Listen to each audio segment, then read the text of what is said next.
இங்க நிறைய பேர் மன உளைச்சலுக்கு ஆளாயிடுறாங்க. எதனால? நம்ம பழகுறவங்க எல்லாம் நல்லவங்க நினைச்சு நம்புறதுனால. ஒரு குறிப்பிட்ட நாட்கள் பிறகு அவங்க ஏமாத்திடுறாங்க. ஏமாத்துனது அவங்க தப்பு இல்ல, ஏமாந்தது நம்ம தப்பு. இங்க நம்ம பழகுறவங்க எல்லாம் உண்மையா இருக்குன்னு நினைக்கிறது நம்ம தப்பு, உண்மையா இல்லாத அவங்க தப்பு இல்ல. இங்க பணம் இருந்தாதே நம்ம பின்னாடி எல்லாருமே வருவாங்க. அப்படி பணம் இல்லையா நம்மள எல்லாருமே பின்னாடி தள்ளுவாங்க. இந்த உலகம் ரெண்டு பேர் சொல்றதையும் கேட்கும். ஒண்ணு பணம், இன்னொன்னு காமம்.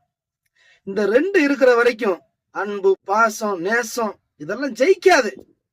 இந்த சோசியல் மீடியால இருந்து பழகுறவங்கள யாரையுமே நம்பாதீங்க. இன்னைக்கு கூட இருக்கிறவனே குழி பறிக்கிறியா, முகம் தெரியாது எப்படி நமக்காக உசுறு கொடுப்பியா? அதனால உங்க வேலையை மட்டும் பாருங்க, உங்க குடும்பத்தை மட்டும் நேசிங்க, உங்க வாழ்க்கையை பத்தி மட்டும் யோசிங்க. நீங்க வாழ்க்கையில எப்பயுமே நல்லா இருப்பீங்க.